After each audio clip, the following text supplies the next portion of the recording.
guys, Mr. Who's the Boss here, and this is going to be a video about the iPhone 7. So you all know that I'm not really a massive fan of Apple. I don't really endorse their products, and to be honest, I don't really do many videos on iPhones at all.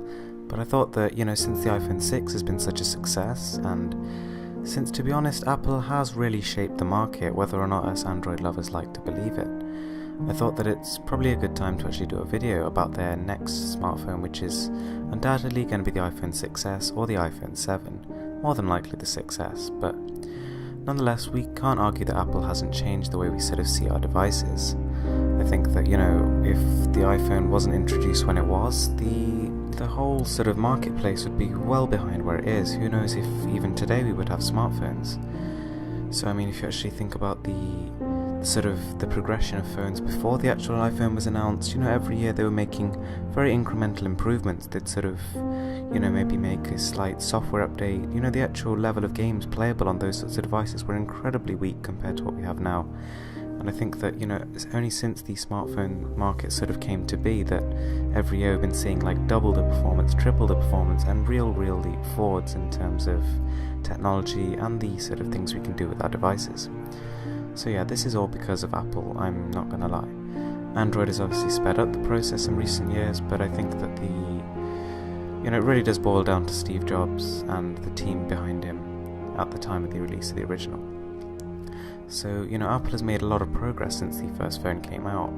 Their software has evolved over time from iOS 1 to iOS 8. And although it may seem to some that there's only really been one big change, which came iOS 7, the sort of way the iPhone looks, to be honest, there's been a lot of big improvements throughout. I think that, a lot of the software innovation and stuff has actually come sort of beside the new iPhone releases. I would say that, to be honest, they've actually added useful features at every single stage of the iPhone sort of cycle.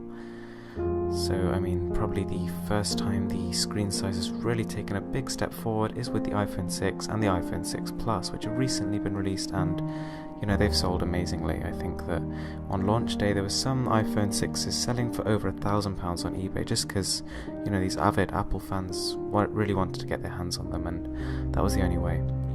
So the iPhone 7 is something that I have really high hopes for.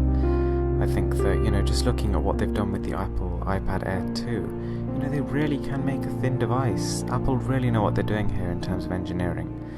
Somehow with the iPad Air we thought it was impossibly thin, and yet they managed to literally double the performance, increase the GPU performance by about 40%, and still make it slimmer. I really don't know how they do it, but it's a feat of engineering.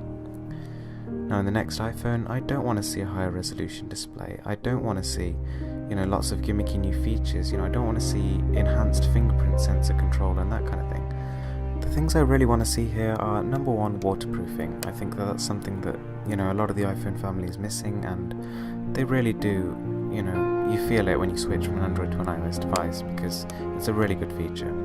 I think that the camera lens really needs to actually take a step up in terms of size. There's only so far that many megapixels can go before they start to become limited by the size and quality of the sensor.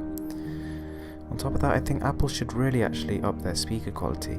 Considering the iPhone and the iPod sort of line is basically their trademark and their whole flagship music listening device line, I think that they should really pay more attention to how music sounds. I think that they should build in a real top-notch equalizer, probably a digital amp as well, to improve the sound quality to its optimal level. And last of all, shatterproof. The amount of people I see with smashed iPhone screens, it's ridiculous. Even iPhone 6, iPhone 6 Plus, none of them have really stood the test of time like a lot of Android devices have, and I think that's one place Apple really needs to work on. The device does not need to be impossibly thin or so light that you can barely feel it in your hands. It needs to be strong enough to stand the sort of 2 years or so that a person's going to use it. Anyway guys, thanks for watching. I hope you're looking forward to this phone as much as I am, and don't forget to subscribe for more.